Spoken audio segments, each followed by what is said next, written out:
Silakan duduk. Shalom. Sekali lagi shalom. Puji Tuhan. Terima kasih buat tim Praise and Worship yang luar biasa pada pagi hari ini. Terima kasih Pastor Rizal. Seperti tema yang ada di brosur, tema itu berbunyi demikian. Resting place dalam bahasa Inggris, dalam bahasa Indonesianya adalah tempat peristirahatan. Saudara, saya sering mengatakan rest ini atau istirahat. Saudara, di dalam kasih karunia, kata ini itu sering sekali kita akan dengar. Kata ini akan dekat sekali dengan telinga kita, karena akan sering sekali disebut.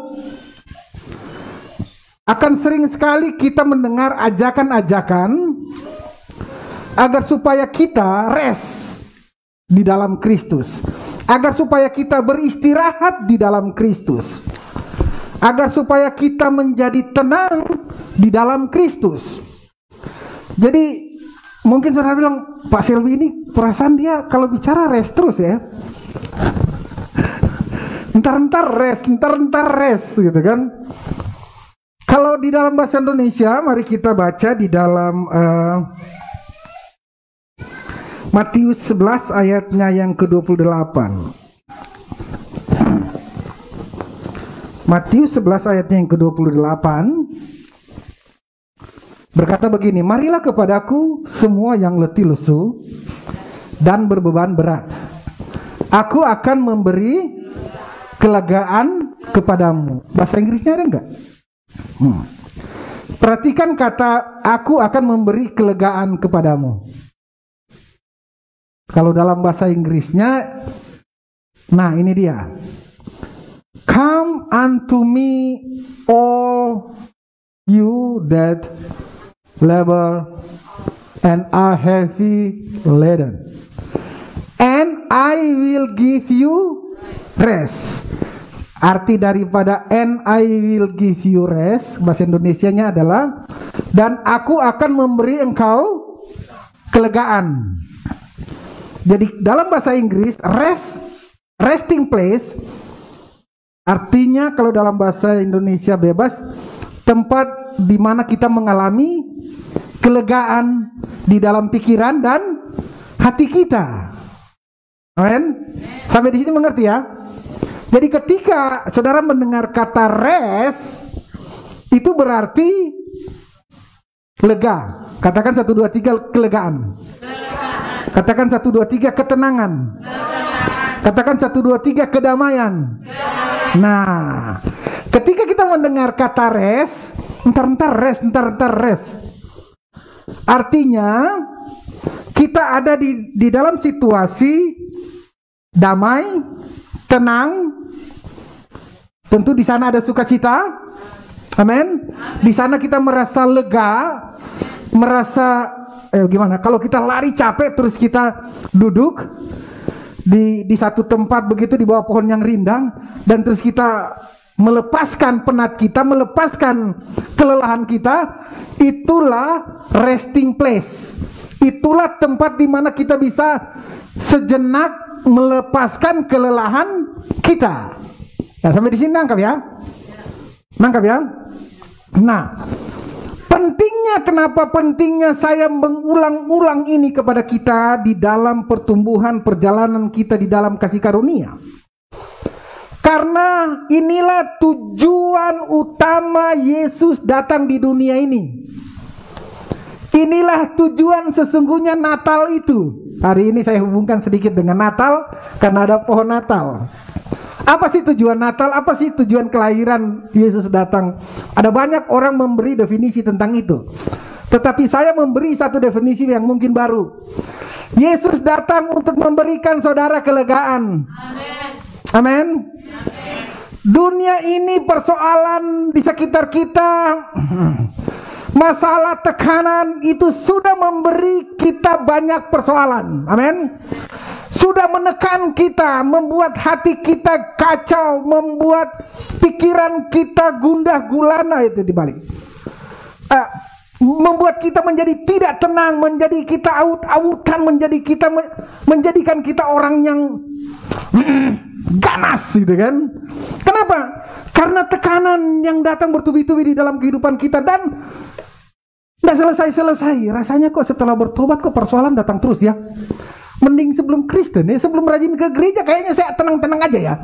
Ya, tetapi setelah saya memutuskan untuk rajin ke gereja, mengambil pelayanan, fokus kepada Tuhan, rajin baca Alkitab, bukan ketenangan yang datang.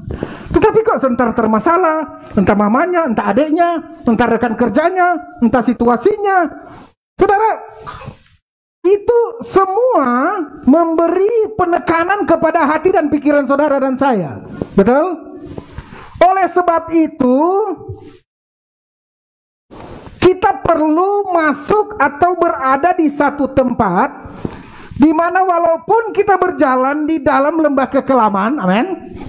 Walaupun kita berjalan di dalam ketidakpastian melalui apa yang kita lihat dan apa yang kita rasakan, kapan nih COVID selesai ya? Begini-begini terus kita nggak bisa jalan-jalan, usaha nggak bisa jalan-jalan, ini nasi kuning nggak bisa laku-laku kalau begini ceritanya ya, ya kan ya? Bagaimana ini? Orang udah takut memanggil saya servis AC, soalnya mereka takut COVID. Ini sampai kapan ini berlangsung ini kan? Sudah usaha sana sini. Nah ini semua memberi ketidakpastian di dalam hidup kita, dan semua yang mengalami itu, amin. Namun ketika kita berada di dalam rest place ini, rest area ini, tempat di mana kita bisa menikmati damai sejahtera dan sukacita dan penyediaan Tuhan, kekuatan Tuhan, penghiburannya, kita senantiasa akan kuat dan terus berjalan di dalam semua ketidakpastian yang kita lihat dan kita dengar dan kita rasakan. Yang percaya katakan amin. Makanya itulah pentingnya saudara, tidak jemu-jemunya saya akan membuka dan mengingatkan saudara tentang hal ini. Saudara, banyak orang di luar sana itu tidak mengerti tentang apa ini rest, apa ini kelegaan, apa ini tempat di mana kita terus-menerus mengalami damai sejahtera walaupun persoalan ini tidak pernah berhenti.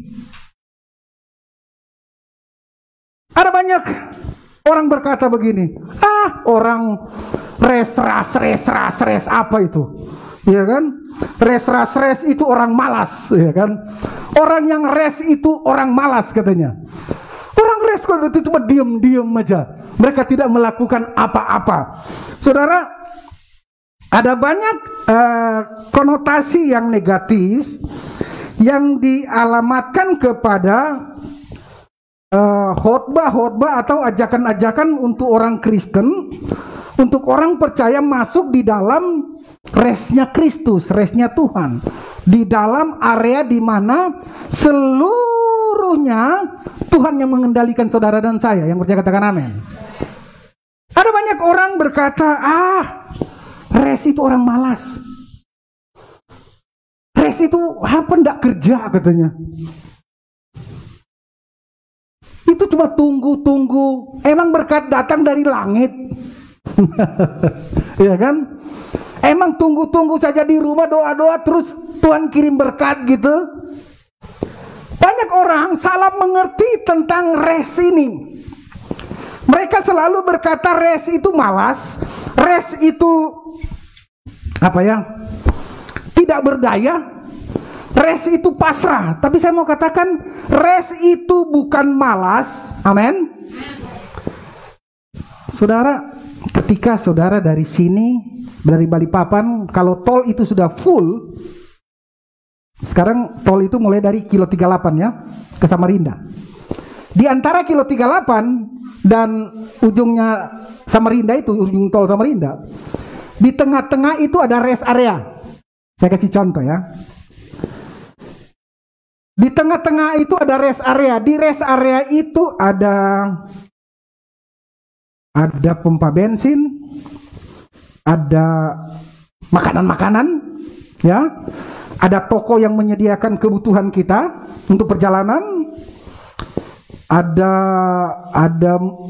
Ada tempat ibadahnya untuk orang ibadah. Saya mau tanya, ketika saudara melewati tol Balikpapan Samarinda dan saudara mampir di rest area itu, apakah saudara orang malas? Ketika saudara masuk di situ, apakah saudara orang malas? Apakah saudara adalah orang yang tidak berbuat apa-apa? Tentu tidak, bukan? Amin. Demikian dengan kita, perjalanan kita dengan Kristus. Perjalanan kita sepanjang di dunia ini ada banyak sekali persoalan dan tantangan real yang kita alami hari-hari. Sebagai ibu-ibu, sebagai bapak-bapak, sebagai anak-anak, sebagai guru, sebagai murid, sebagai apa saja. Ada banyak. Ada orang salah mengerti, kita ngomong ini salah, ntar ngomong itu salah. Saudara, di mana ketika semua itu saudara alami dan saudara sedang berjalan di dalam kehidupan kekristenan saudara bersama dengan Kristus? Di mana tempat itu sebenarnya, saudara? Rest area itu di mana? Saudara perlu itu, yang percaya katakan amin. Amin. Saudara perlu itu. Dan kita tahu bersama bahwa rest area kita itu namanya siapa? Yesus Kristus. Bahasa Alkitab bilang begini, di dalam Kristus, yang percaya katakan amin. Amin. Dulu sebelum Kristus datang, manusia ada di dalam kegelapan, betul? Mereka berusaha banting tulang dengan kekuatan mereka sendiri untuk mencari kedamaian, ketenangan, kelegaan, mencari sukacita, ya toh? Nah, mereka tidak dapat menemukannya. Akhirnya banyak orang yang gagal di sana dalam hidup mereka. Kenapa? Karena tidak tahan akan tekanan. Ketika Yesus datang, Natal, dia berkata begini, marilah kepadaku, hai engkau yang letih lesu dan beban berat. Amin. Amin. Di dalam aku ada banyak tempat di mana saudara dan saya bisa istirahat tenang di sana. Yang percaya katakan amin. Jadi begini, ketika kita sekarang ada di dalam Kristus, di dalam rest area itu, kita berjalan bersama dengan Kristus. Kristus memegang tangan kita, bahkan dia ada di dalam kita. Dia memberikan kita hikmat, dia memberikan kita kuasa, berjalan bersama-sama dengan dia untuk menghadapi semua masalah dan persoalan yang saudara dan saya alami di muka bumi ini. Amin. Mengapa demikian? Karena dia menjamin kemenangan yang dia berikan kepada saudara. Sehingga ketika kita bernyanyi, aku lebih daripada pemenang, itu bukan pepesan kosong. Amin. Tetapi kalau saudara dan saya tidak ada di rest area itu, maka saudara akan mengalami jatuh, bangun, ya kan? Ketika saudara jatuh, saudara datang ke pendeta, pendeta tolong doain saya kok lemah hari ini, ya kan? Pendeta doain, terima kasih pendeta, saya sudah kuat.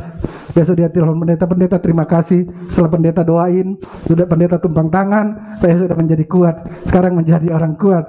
Habis itu 1 minggu kemudian dia telepon lagi, Pak Pendeta, maaf pendeta bisa tolong lagi doain saya. Dia begitu terus. Di dalam rest area kita tidak hidup seperti itu. Yang percaya katakan amin. Mungkin kenyataannya kita memang mengalami masalah. Amin. Tetapi kita harus mengerti, kita mengalami masalah tetapi kita ada bersama-sama dengan Yesus. Karena kita ada di area yang sama dengan Yesus, kita berada di tempat yang sama dengan Yesus. Karena kita tahu bahwa kita ada di tempat yang sama dengan Yesus, maka kita percaya bahwa Yesus menolong kita untuk terus berjalan dan melalui segala masalah dan persoalan yang saudara dan saya hadapi. Yang percaya katakan amin. Haleluya. Saudara, janji rest ini jauh sebelum Yesus datang itu sudah ada, sudah diberikan kepada, sudah dicatat di dalam Alkitab dan diberikan kepada bangsa Israel. dinubuatkan di sana. Nih, coba kita baca Keluaran 33 ayat 14. Keluaran 33 ayatnya ke-14. Mari kita baca. Nah, mari kita baca bersama-sama. 1, 2, 3. Lalu ia berfirman, aku sendiri hendak membimbing engkau dan memberi ketentraman. Katakan 1, 2, 3, ketentraman. 1, 2, 3, ketentraman. Jauh sebelum hari ini, Tuhan telah memberi janjinya kepada waktu itu bangsa Israel, bahwa Dia akan memberi mereka apa? Ketentraman. Katakan 1, 2, 3, rest. Coba buka dalam bahasa Inggrisnya. Keluaran 33 ayat 14 dalam bahasa Inggrisnya, perhatikan. Nah, kata ulangin lagi, and I will give you apa? I will give the rest. Betul? Jadi satu kata rest bisa diartikan sebagai ketentraman. Apanya yang tentram? Hati dan pikiran saudara. Yang percaya katakan amin. Kalau hati dan pikiran saudara tenang, dompet saudara tenang nggak? Tenang. Amin. Karena bukan masalah dompet ketenangan itu ada. Amin. Ini tetap masalah janji Tuhan. Masalah iman, masalah apakah saudara percaya bahwa saudara ada di dalam ketentramannya. Amin. Di tengah terancamnya hubungan saudara hari ini. Duh, kenapa? Kok loyo? Iya, berkelahi aku sama dia. Kayaknya mau putus aja deh, iya kan? Gitu tuh. Kayaknya mau udahan aja dah. Capek juga aku sama dia. Dia ngomong apa, aku ngomong apa, aku pengen apa, dia pengen apa. Kayaknya kagak cocok. Di tengah-tengah itu semua, saudara perlu terus berjalan. Yang percaya katakan amin. Saudara terus menerus harus move on. Ya buanglah mantan pada tempatnya lah, udah urus, nah, ya kan? Kalau sudah mantan ya udahlah, taruh mantan di tempatnya yang benar, gitu kan? Yang penting adalah saudara harus move on. Tuhan ingin saudara move on. Yang percaya katakan amin. Kita tidak bisa terus menerus ada di satu tempat itu dan meratapi nasib saudara dan saya. Bukan kehidupan seperti itu Yesus datang dan lahir 2000 tahun yang lalu buat saudara dan saya. Tetapi Dia datang untuk memberi saudara dan saya kemenangan. Yang percaya katakan amin. Dan kemenangan itu saudara alami dan rasakan ketika saudara berada di rest area. Amin. Saudara berada di tempat yang namanya tentram hati dan pikiran saudara. Amin. Seberapapun banyaknya isi dompet saudara, seberapapun besarnya rumah harta yang saudara miliki, kalau hati dan pikiran saudara tidak tenang, saudara tidak memiliki apa-apa sesungguhnya. Amin. Saudara, karena kenapa? Karena tidak bisa menikmati, bahkan muak saudara kadang-kadang. Capek aku dengan kehidupan, padahal dia kaya.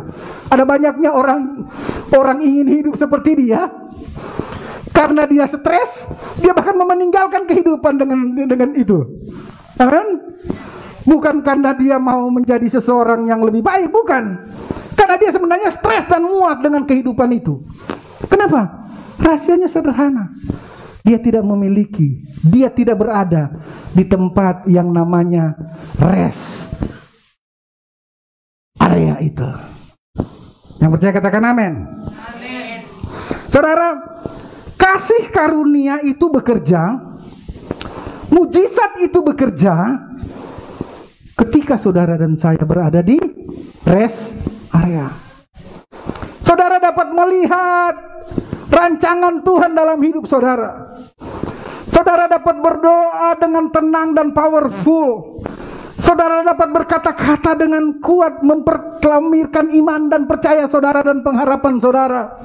Dengan begitu teguh hati saudara. Ketika hati saudara tenang. Amin. Ketika pikiran saudara tenang. Tetapi ketika pikiran saudara kacau dan hati saudara kacau, doa saudara menjadi terserah Tuhan aja dah. Capek aku, kemarin juga begini-begini terus nggak ada hasilnya. Kalau Tuhan mau jawab, kalau enggak ya sudah terserah Tuhan aja. Ya kan? Bahkan kita banyak lihat di sosial media orang-orang yang sudah tidak tahan dengan hidup mereka. Dan mereka berkata, Tuhan, capek aku sudah Tuhan. Berapa lama lagi aku harus begini? Ambil sudah saya Tuhan. Bawa pulang saja saya. Bukan kehidupan putus asa seperti itu yang Tuhan inginkan. Yang percaya katakan amin. Saudara, rest adalah, perhatikan yang baik. Ketika kita tanya, jadi Pak Pendeta, apa itu rest? Apa itu kelegaan? Apa itu tadi apa di sini? Ketentraman. Apa itu ketenangan? Jadi ketentraman, ketenangan adalah di mana saudara dan saya menaruh kepercayaan kita dan keyakinan kita pada pekerjaan Kristus yang sudah selesai 2000 tahun yang lalu di atas kayu salib. Amin. Saya ulangi sekali lagi. Tenang di dalam Kristus. Lega. Damai sejahtera, sukacita adalah ketika saudara dan saya menaruh percaya saudara dan saya dan keyakinan saudara dan saya kepada pekerjaan Kristus yang sudah selesai 2000 tahun yang lalu di kayu salib. Amin. Bukan pada iman saudara, bukan kepada keyakinan saudara dan saya, ya kan? Ada nih keyakinan kita. Jadi jadinya kalau kita taruhkan kepercayaan kita kepada keyakinan kita, maka kita lihatnya kemana? Ke sini, ya kan? Kalau saya lemah, berarti percaya saya dan iman saya menjadi ikut lemah. Kalau saya kuat, maka saya bilang, aku yakin, pasti bisa, aku yakin. Nah, bukan kepada yang begituan. Bukan juga menaruh percaya kepada doa-doa saudara dan saya. Ini bagaimana Pak Pendeta? Maksudnya ini, maksudnya gini, banyak orang menaruh ketenangannya dia kepada doanya. Dia tenang kalau dia kalau dia banyak berdoa semakin. Jadi kalau dia tidak berdoa, maka dia menjadi tidak tenang. Nah ini yang tidak boleh. Ini bukan doanya bermasalah, tetapi menaruh keyakinan kita kepada perbuatan kita, yaitu doa, itu yang tidak boleh. Amin.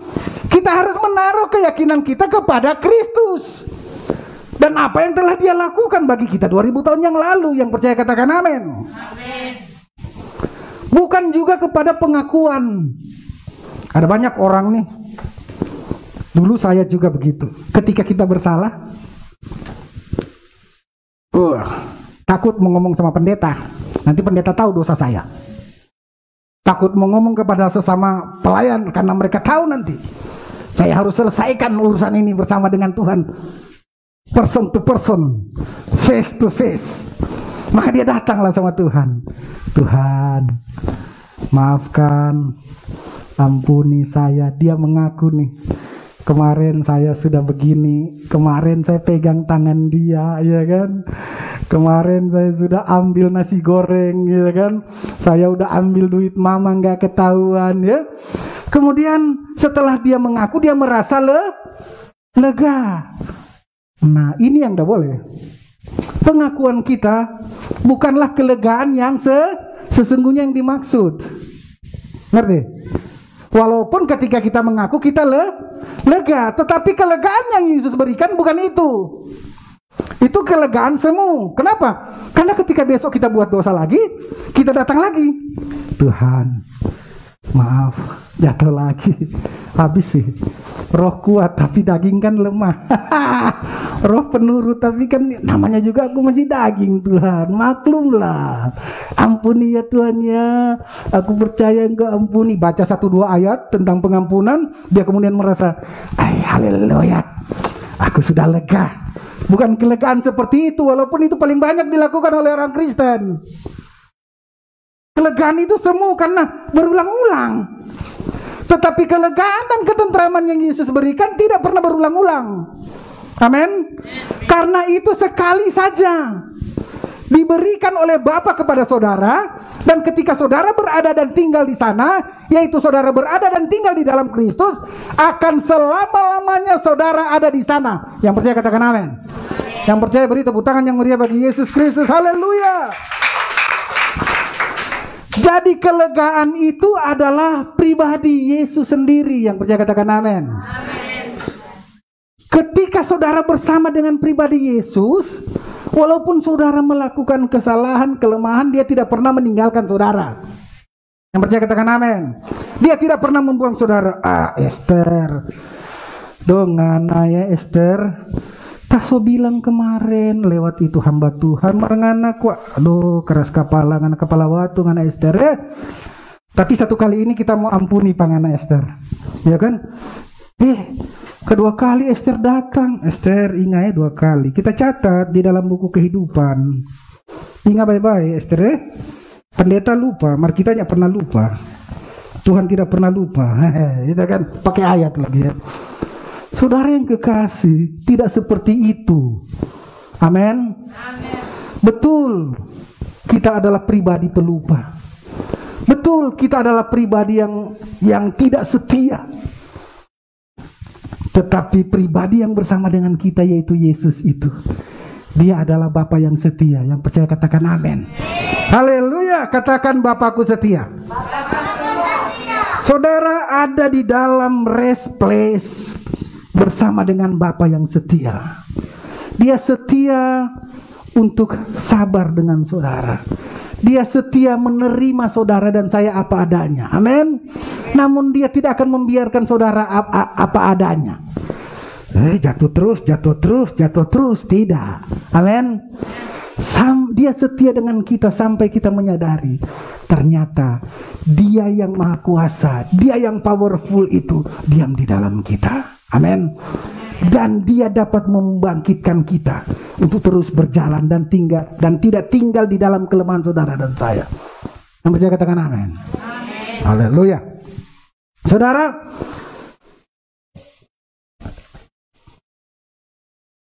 tanda orang yang belum masuk di dalam rest area. Oke? Dengar baik-baik. Tanda orang yang belum masuk di dalam rest area, ketika mereka berdoa, mereka akan meminta berulang-ulang tiap hari. Ya kan? Perhatikan baik-baik.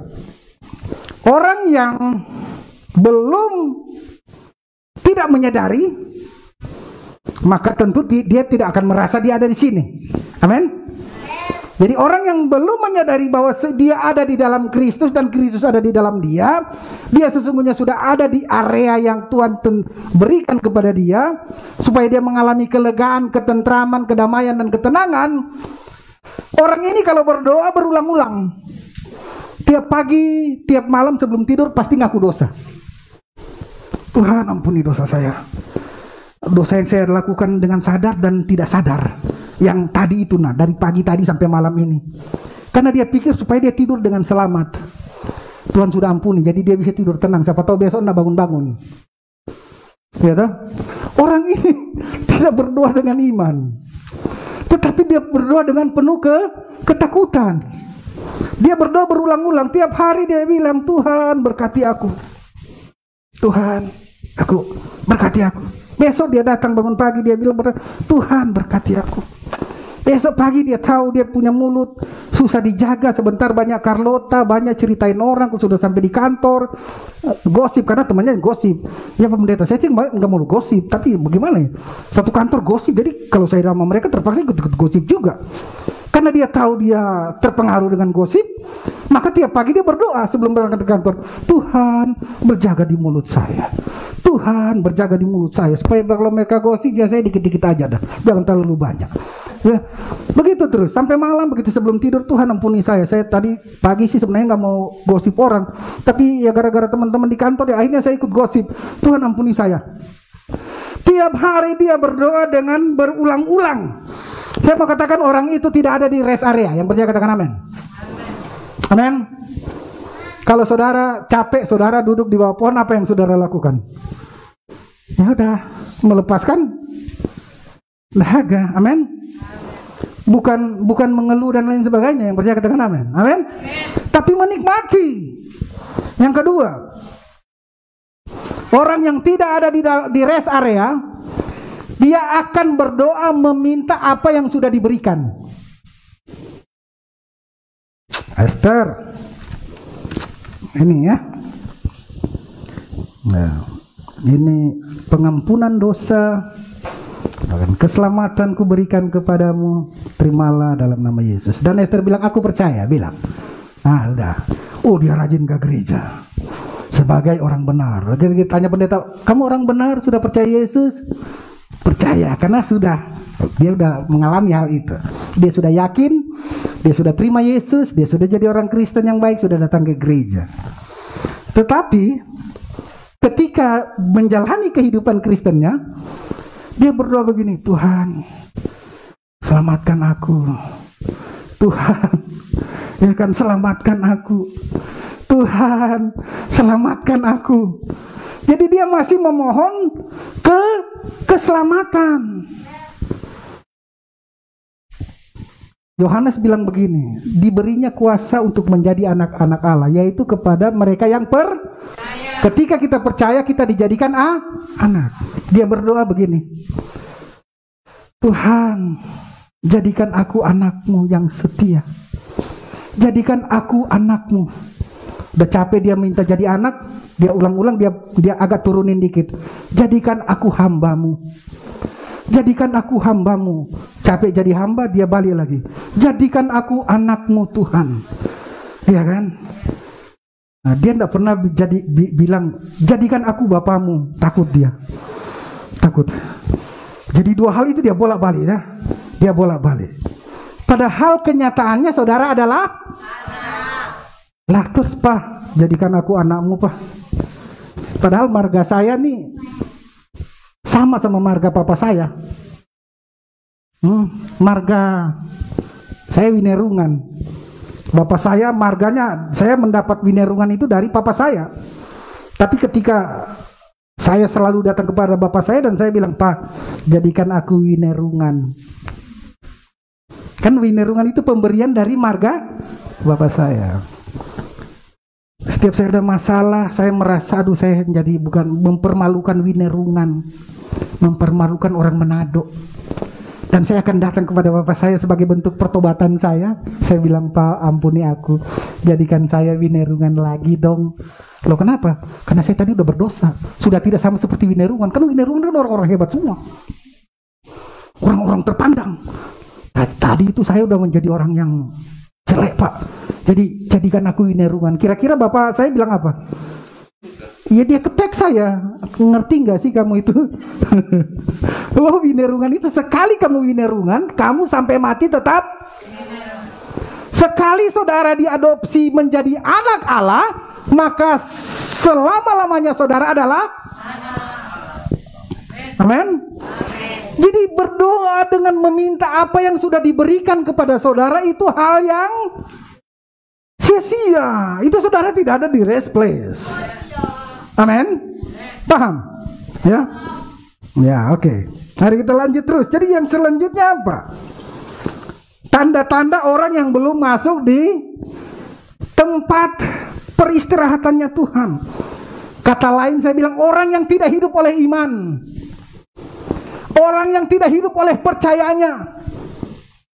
Itu orang yang tidak berada di rest area. Yang ketiga, ia akan melakukan apa yang telah Yesus lakukan. Nah itu, jadi 2000 tahun yang lalu Yesus sudah mengampuni dosa saudara dan saya. Amin. Dijauhkan sejauh timur dari barat, dilupakan, dibersihkan seperti salju atau seperti bulu domba. Amin. Bahkan sudah tidak diingat-ingatnya lagi dosa dan pelanggaran saudara. Tapi setiap kali kita datang dan berkata, Tuhan, ampuni dosa saya. Aduh, Pak Pendeta, ini baru pendeta saya dengar ini begini. Jadi apakah kita tidak perlu mengaku dosa kalau kita salah? Bukan itu, jangan salah paham dengan saya. Amin. Ketika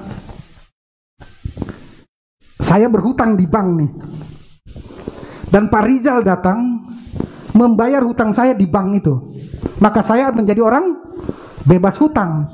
Betul? Tapi setiap kali saya datang ke bank itu dan saya berusaha minta ampun ke bank itu karena saya berhutang. Betul? Karena saya berpikir bahwa saya masih orang berdosa. Dia lupa bahwa Yesus sudah mengampuni dosa saudara dan saya. Amin. Saudara, ketika saudara merasa saudara orang berdosa, maka sia-sialah darah Yesus tertumpah untuk membasuh dosa saudara dan saya. Amin. Persoalannya begini Pak Pendeta, bagaimana sekarang kalau saya bersalah, melakukan perbuatan dosa, melakukan pelanggaran, bagaimana saya harus berlaku di hadapan Tuhan? Amin. Nah, ini saya jawab. Ini menarik. Bagaimana kita bertumbuh dan hidup di dalam kasih karunia? Pertama, kita tahu bahwa dosa yang mengakibatkan saudara mengalami kematian kekal, mengalami maut, kuasa dosa itu sudah kapan dikalahkan oleh Yesus? 2000 tahun yang lalu. Jadi yang ada pada saudara adalah perbuatan dosa. Kuasa dosa yang dulu menjadikan saudara pendosa itu sudah dikalahkan. Amin. Jadi kuasa dosa yang menjadikan saudara mati masuk neraka atau mati binasa itu sudah dikalahkan. Amin. Sebagai gantinya saudara dikuduskan, saudara dimerdekakan di dalam Kristus, saudara diampuni. Amin. Tapi dalam perjalanan kehidupan kita oleh karena tekanan-tekanan itu melemahkan kita, kita jatuh di dalam perbuatan dosa. Perhatikan, dosa yang kita buat ini tidak mendatangkan maut. Amin. Tetapi dosa ini mendatangkan konsekuensi yang cukup besar kepada saudara dan saya di dalam perjalanan hidup saudara. Karena kebanyakan dosa-dosa pelanggaran ini adalah pelanggaran yang bersifat sesama. Dosa yang mengakibatkan kita terputus hubungan kita dengan Tuhan itu sudah dikalahkan. Amin. Sehingga Tuhan dengan kita sudah tidak ada lagi keterpisahan, kita sudah menjadi satu. Tetapi di dalam perjalanan hidup kita jatuh di dalam kelemahan perbuatan dosa yang mengakibatkan saudara seiman kita, yang mengakibatkan orang kantor, yang mengakibatkan tetangga marah-marah. Amin. Dan datang sama pendeta, pendeta itu jemaatnya kah? Iya, kenapa? Dia utang gak bayar-bayar. Dia utang sama Tuhan atau sama orang lain? Bukankah dosa-dosa seperti itu yang banyak kita lakukan? Betul? Amin. Bukankah dosa-dosa yang menyakitkan hati sesama, hati suami, hati istri, hati anak, itu yang sering kita lakukan? Betul? Dosa-dosa itu tidak mendatangkan maut, tidak membuat saudara binasa, tetapi membuat orang lain marah-marah sama saudara. Amin. Tapi dengar kabar baik, Roh Kudus yang ada di dalam hidup saudara, Roh Kudus itu akan memampukan saudara untuk hidup benar di hadapan Tuhan dan di hadapan temanmu yang percaya kata kebenaran. Ketika saudara menyadari bahwa saudara ada di dalam rest area. Karena dari rest area inilah kuasanya bekerja sempurna di dalam saudara. Di dalam kasih tidak ada ketakutan, tidak tidak ada kekhawatiran. Tetapi kalau saudara di luar rest area, saudara di luar kasih Bapa, maka yang ada adalah ketakutan, cemas, ketidakpastian. Saudara yang kekasih di dalam Tuhan, yang keempat, tanda orang yang belum masuk di dalam rest adalah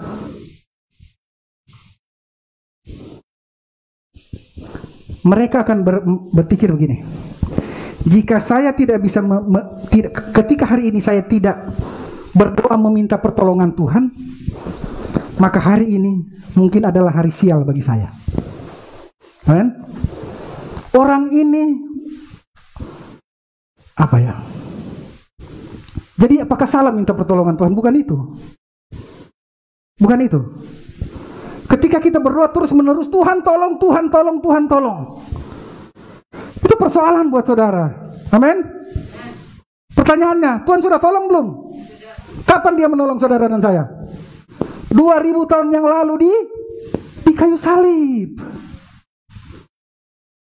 Jadi hari ini bukan berteriak Tuhan tolong, Tuhan tolong, tetapi hari ini adalah berteriak, terima kasih Tuhan buat penyediaan-Mu bagi saya. Terima kasih Tuhan buat jalan keluar buat persoalan yang saya hadapi. Saya percaya ada jalan dan ada solusi bagi saya yang Tuhan sediakan. Bedakan doanya daripada tiap hari, Tuhan tolong nasi kuning laku 50 bungkus, Tuhan tolong begini, Tuhan tolong begini, Tuhan tolong. Saudara, itu saudara berdoa bukan dari rest area, tapi dari stress area. Ketika cuma laku 10, Tuhan minta 50 cuma 10, tapi enggak apa-apa, aku mengucap syukur dah daripada nggak ada sama sekali. Besok begitu lagi, Tuhan aku percaya 5 tolong 50, Tuhan tolong 50. Turun 9. Ini Tuhan, kemarin 10, sekarang 9 ya. Tapi yang penting masih 9 kok, Tuhan belum 0. Banyak sekali alasan kita dengan Tuhan. Kenapa? Kenapa kalau kita nggak mengucap syukur? Terima kasih Tuhan, berkat-Ku hari ini berlimpah-limpah yang Engkau sediakan bagiku menurut kekayaan dan kerelaan. Amin. Di dalam Kristus bagiku.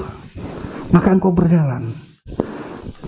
Masalah menjadi berat ketika kita mentargetkan perjalanan kita. Tuhan, ini list. Tuhan kan tahu sudah usia cemas 35 Tuhan. Sekali lagi saya kasih ingat Tuhan ya, sudah 35, kemarin baru ulang tahun yang ke-35. Tuhan cewek ini, Tuhan cewek, masa mau jadi perawan tua?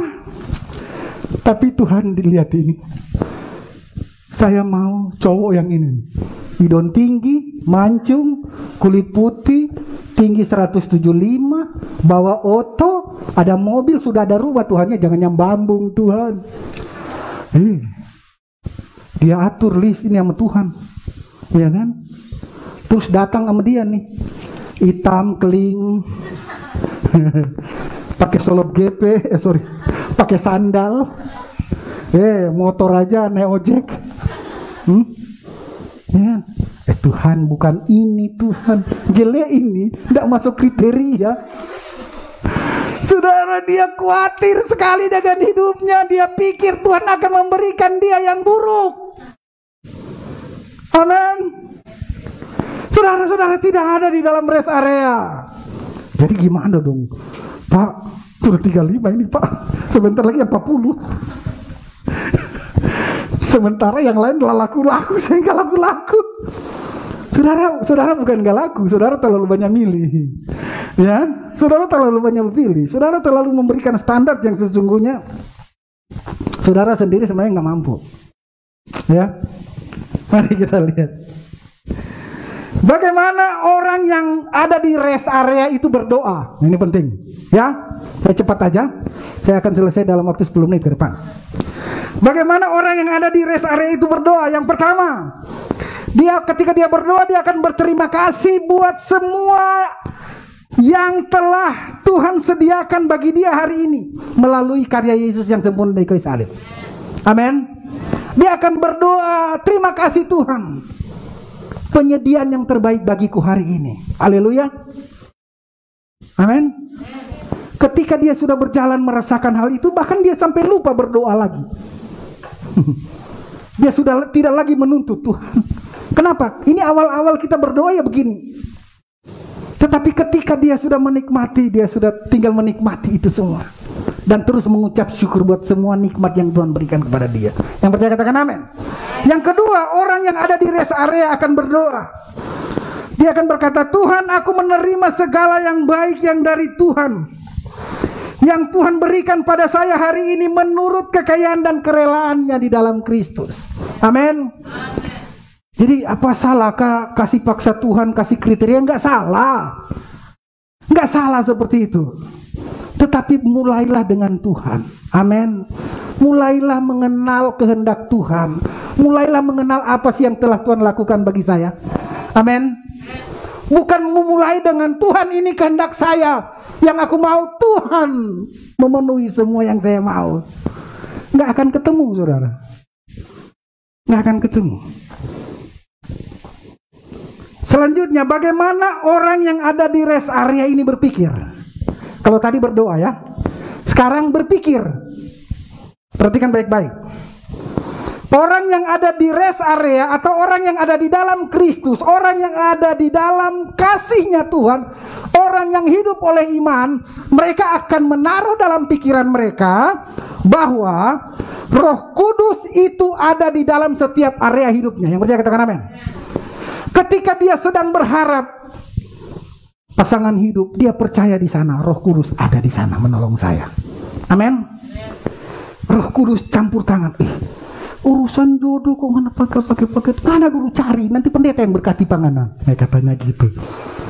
Ya masa mau suruh Tuhan bawa, masa mau suruh Tuhan campur tangan? Enggak gitu. Tetapi kita menaruh iman kita menaruh percaya kita bahwa Roh Kudus itu terlibat di dalam setiap area hidup saudara. Amin. Baik itu menjadi kekuatan saudara di area itu maupun kelemahan saudara. Tuhan, aku tuh sebenarnya suka cowok itu, tapi aku malu, takut. Percayalah, Tuhan ada di area itu. Roh Kudus ada di ketakutan, di area ketakutan. Amin. Ketika kita mengandalkan Tuhan di situ, maka Dia akan bekerja. Amin. Kita menaruh ketakutan kita kepada Dia, maka Dia akan memberi kita kelegaan. Tuhan, aku ingin sekolah di sini, aku ingin kuliah di sini. Dia takut di sana. Kenapa? Karena dia lihat kenyataannya tidak mungkin saya di situ. Tetapi orang yang ada di rest area, dia akan berdoa. Engkau menyediakan semuanya bagiku melalui Yesus Kristus. Amin. Dia akan berdoa, aku menerima segala yang baik yang Tuhan berikan kepada saya. Berpikir. Dia akan berpikir bahwa setiap area dalam hidupnya ada Roh Kudus di sana. Yang kedua, dia akan berpikir bahwa Tuhan tidak pernah merancangkan hal buruk dalam hidupnya. Amin. Yang percaya katakan amin. Jadi walaupun di dalam list ini hidung mancung, kulit putih, 175 cm, bawa BMW, punya rumah di Balikpapan baru, kerjanya punya perusahaan, macam-macam di sini ada. Tetapi ketika orang yang ada di rest area, siapapun yang ada bersama dengan dia hari ini, dia selalu mengucap syukur karena amin. Dia bilang terima kasih Tuhan buat semua orang, cowok-cowok yang datang, buat cewek-cewek yang datang sama saya. Yang terbaik yang Tuhan rancangkan dan sediakan bagi saya. Amin. Saya dulu awal dengan istri saya tahun 89, saya adalah orang yang rusak sekali. Sudah rusak sak, tidak punya pekerjaan, bambu, tidak punya rumah, mau tinggal alamat nggak punya, alamat juga nggak punya. Alamat di mana? Pos Kamling. Di mana? Saya tidur di situ. Makan di mana? Dari rumah satu pindah ke rumah satu besok. Tante, selamat pagi. Sylvia, siram bunga ya. Jadi saya siram bunga, bersihin parit, sapu-sapu, tunggu jam makan. Begitu makan, pindah di rumah satu lagi, gitu kan. Nah itu dalam keadaan bertemu dengan istri saya, dalam keadaan saya. Ketika istri saya menolak saya karena keadaan itu, maka saya tidak ada seperti ini dengan dia. Amin. Kenapa? Karena dia melihat jauh ke depan, sama seperti Tuhan melihat. Amin. Amin. Kadang-kadang kita menolak apa yang ada di sekitar kita dengan berharap yang tidak ada. Maka kita menolak yang ada. Besok Tuhan setia, dia bawa lagi, kita tolak lagi. Tuhan, kan kita minta yang putih, kenapa hitam semua ini? Ya kan? Kan saya mau perbaikan keturunan, saya udah hitam Tuhan. Jangan kasih saya hitam lagi. Kapan bisa dapat anak putih? Ya kan? Ya, kurang lebih seperti itu. Tetapi saya mau katakan, saya punya pengalaman hidup dengan istri saya. Kalau istri saya mau melihat keadaan saya saat itu, kami tidak menikah. Tetapi dia melihat sama seperti Tuhan melihat saya. Dia bilang begini, dia pernah bilang di sini, kalau mobil rusak bawa ke bengkel, amin. Kalau orang rusak bawa ke, makanya dia bawa saya kepada Tuhan di dalam doa. Dia bilang, Tuhan terima kasih buat orang itu, jelek, bambung, busuk, ya, tapi saya percaya Tuhan bisa. Amin. Maka kami dapat menjalani kehidupan perkawinan kami sudah ke 26 tahun hari ini. 26 tahun bukan waktu yang gampang. Dari orang yang tidak dapat dipercaya, tidak dapat diandalkan, hitam, tidak punya pekerjaan, gondrong. Dia waktu itu adalah seorang hamba Tuhan. Teman-temannya semua pendeta-pendeta. Begitu saya datang, Lista, apa betul itu kamu sudah yakin, sudah berdoa, sudah tanya Tuhan, sudah berpuasa untuk orang seperti itu? Ya kan? Orang tuanya juga nggak mau. Ya teman-temannya, mereka mencoba menyodorkan orang lain yang sudah kerja mapan. Lista, ini saja, ini aja, ini nih yakin dia bisa jamin masa depanmu. Udah kerja, udah punya mobil. Itu, ya ampun, madesu, masa depan suram. Tapi Tuhan punya cara yang berbeda untuk membuat kita melihat dari areanya dia. Amin. Melalui kasih Tuhan, ketika Tuhan taruh, kita bisa melihat jauh ke depan sama seperti Tuhan melihat. Saudara, di dalam rest area orang itu akan berpikir bahwa semua hal buruk dalam hidupnya itu bukan karena Tuhan penyebabnya. Amin. Banyak orang berpikir, aduh, ada masalah. Ini gara-gara Tuhan sudah marah sama saya. Tuhan sudah menghukum saya. Tuhan sudah nggak senang sama saya. Saudara, buang jauh-jauh pemikiran seperti itu. Yang percaya katakan amin. Tuhan nggak marah dengan saudara. Hal buruk yang terjadi pada saudara mungkin karena saudara yang masalah. Mungkin karena saudara yang melakukan dan lalai. Betul? Tetapi walaupun saudara lalai, walaupun saudara jatuh dan lemah dan berbuat pelanggaran, Tuhan ada di sana enggak? Amin. Tuhan ada di sana enggak? Apa ketika dia ngapain kalau dia ada bersama dengan saudara di daerah area kelemahan saudara? Apa yang dia lakukan dan kerjakan? Menolong, memberi jalan keluar, memberi solusi, memberi hikmat, memberi kuasa kepada saudara untuk saudara bangkit dan menang atas area itu. Yang percaya katakan amin. Itulah orang yang di dalam rest area berpikir. Dia tidak berpikir lagi bahwa dia ada di dalam kuasa dosa. Karena apa? Karena dia sudah menang atas dosa. Yesus telah memerdekakan dia dari dosa. Dia tidak berpikir lagi takut. Sebentar takut Tuhan. Aduh Tuhan. Tetapi dia akan berpikir bersama dengan Yesus. Selalu pasti ada jalan keluar. Amin. Nah, masih ada satu lagi tapi saya nanti next saja. Bagaimana orang yang ada di rest area itu bekerja? Saya cepat aja. Dia akan bekerja dengan penuh semangat. Amin. Kenapa dia semangat? Karena dia tahu Tuhan bersama dengan dia. Haleluya. Yang kedua, orang yang ada di rest area, kalau dia bekerja, dia akan berpikir begini. Aku bekerja sama seperti aku bekerja untuk Tuhan, bukan untuk manusia.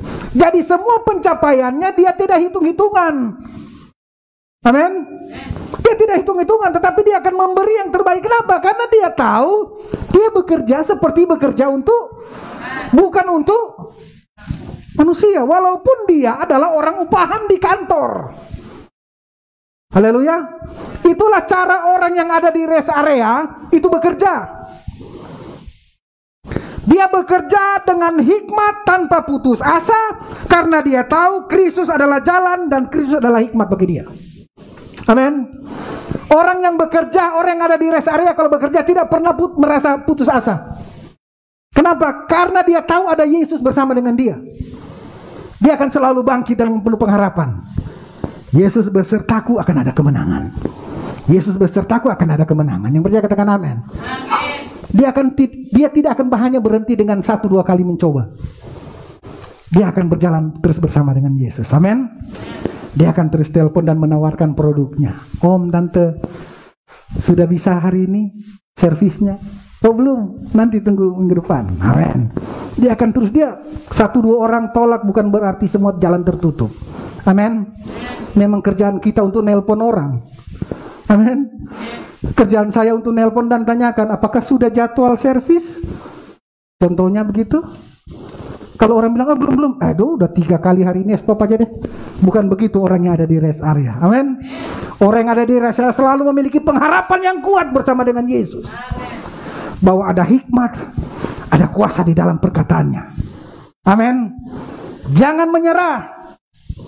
Yesus menyertai saudara di dalam pekerjaan saudara. Saudara, ayat yang terakhir, Kolose 1 ayat 27. Mari kita bangkit berdiri. Saya undang pemain musik untuk maju ke depan. Baca Kolose 1 ayat yang ke-27.